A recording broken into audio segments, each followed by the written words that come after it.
Something very interesting just happened around Elite Dangerous, and it's very easy to miss this if you're not paying close attention. Frontier may be signalling a change in how commanders actually function inside the game. Now, this is tucked away in a recent GalNet update, and it gave a very clear signal as to where the game is heading next. And if you read a little bit between the lines here, it actually tells us a lot about the next big update called Operations and what exactly it might involve. Now, we already know that in 2026, Frontier is planning quite a big shake-up for the on-foot combat. Operations is set to expand what we can do on the ground, but more importantly, it's going to take us inside the megaship interiors, and then inside dealing with combat scenarios that are influenced by zero-G and confined spaces as well. But alongside that, here's the new interesting piece. Something else appears to be turning up. The idea that our characters themselves might start to change through enhancements, through buffs, or other performance modifiers. Some of these could be passive, some are potentially active, but if this turns out to be true, well, it really does change how Operations needs to be thought about, what it could actually mean for the future of Elite Dangerous and our characters and how we interact with the game. And that's because, and I think most of you will probably agree here, that historically, Elite hasn't really treated the commander, that is the character we play, as something that evolves. Your ship changes, for sure. You have a load of different modules that you can improve. Your loadout changes, your tools change, but you, as the person on the ground, your character, have largely stayed the same. Yes, you can change their appearance, you can change how they look, you can change what they carry, you can change their suits, but you can't change them as a person.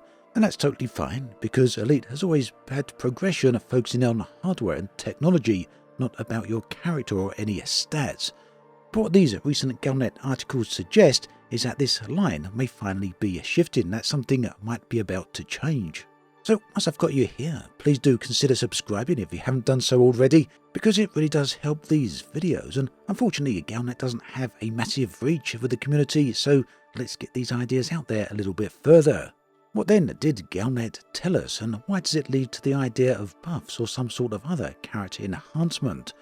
Well, it all comes down to that secret star system, the hidden star system that we couldn't get access to for a long time, and when we did, we found out a new form of biology there, a new form of plant. The plant, as you know, you can see on screen right here, is called Radiocoda unica. Try saying that again. I'm not going to. Anyway, on the surface, it reads like pretty much a classic world-building article here over on GalNet. They talk about a rare organism, corporate control, scientific intrigue, all those sort of things we've been hearing about for months now.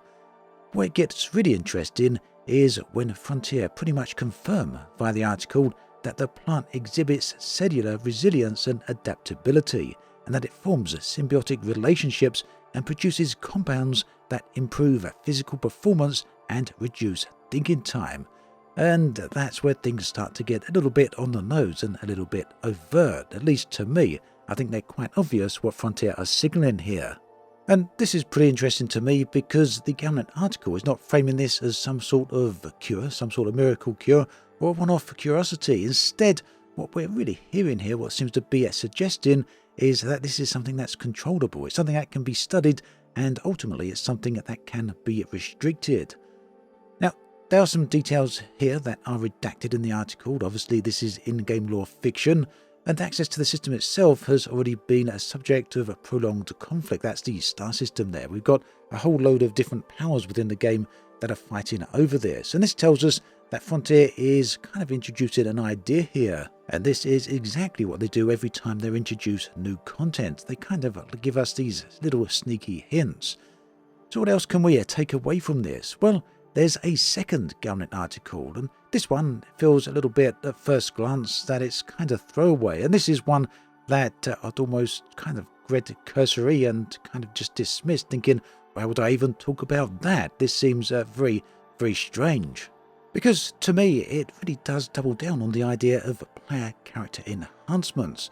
So the story here, again in fiction, is about a in-world celebrity, and it's a transformation video. It talks about a dramatic improvement in the physical condition of this particular character, increased energy, faster recovery, and, well, public fascination with the person's self-improvement. On its own, just looking at this article, it's kind of meaningless. Like I say, it just feels like a throwaway article. But Elite hasn't done throwaway articles for many years now. GalNet used to be full of fluff pieces, and well, that stopped way back in, 2018 or 2019. So when something like this now appears, and it comes next door to a biological enhancement narrative, it's not really something that I just see as a fluff piece or something that's completely random. Instead, what we're looking at here is the presentation of a new idea. And let's think about it. When we got Odyssey, we got the ability to get out on foot. How did we enhance our character? Well, we didn't do that directly. Instead, we had a range of different suits that we could wear out on planetary surfaces, and we could simply improve those. Additionally, we had a range of weapons which we could also improve. At this point though, pretty much anyone who's been playing Elite Dangerous for a while will have fully upgraded their ships and will have fully upgraded their suits. And what does that leave for people to upgrade? Well, ultimately, not much at all. Just repeat the whole process again with another suit or another ship. So it makes sense from Frontier's point of view, just as with many other live services do. Live service games, once they get to a certain age, they introduce other avenues of expansion and improvement for your character. And yes, this could well be a character specific. And with the upcoming update, operations having such a heavy focus on ground-based combat, this really does make sense, and it feels kind of like perfect timing. Keep in mind, of course, that this is still all pure speculation, and for those of you who feel that this is perhaps a bit too much of a stretch, do please consider that Frontier have done this multiple times in the past. There are precedent for this. We got Engineering, which completely changed the game. Later on, we got Guardian Tech, and then let's not forget there was also the whole thing with experimental effects. And in each case, each of these got a long run of narrative story on GalNet before they actually made it into the game itself. So the difference now is that the focus appears to be turning toward the character rather than on technology. And just for the sake of clarification here, I'm not saying that this is confirmation of a skill tree or anything like that. Not necessarily implants or anything full-on explicit. I don't want to speculate too far on that, at least not yet. But what we are seeing here is that Frontier are telling us something is about to change, and it's going to perhaps be a new direction for the game, or at least a specific aspect of it. What we do know for sure is that Frontier have spent months building up this narrative, specifically around the HIP 87621 star system. There's a whole load of stuff going on there, and of course with the new plants and flora that we've been seeing doing the rounds, and of course, in addition to that, this ongoing GalNet narrative. And I can't think of a time in the past where Frontier have done something like this and then it not lead to new in-game play activity or new gameplay mechanics. So if that is the case, then operations isn't just about where we're going to fight, but it could also be about how we fight once we get there. Let me know what you think about all of this in the comment section. Do you see this as groundwork for a deeper on-foot progression system in Elite Dangerous? Or was it just world building, doing what's always been done with GalNet, just letting people know the context of what Frontier are planning rather than the content?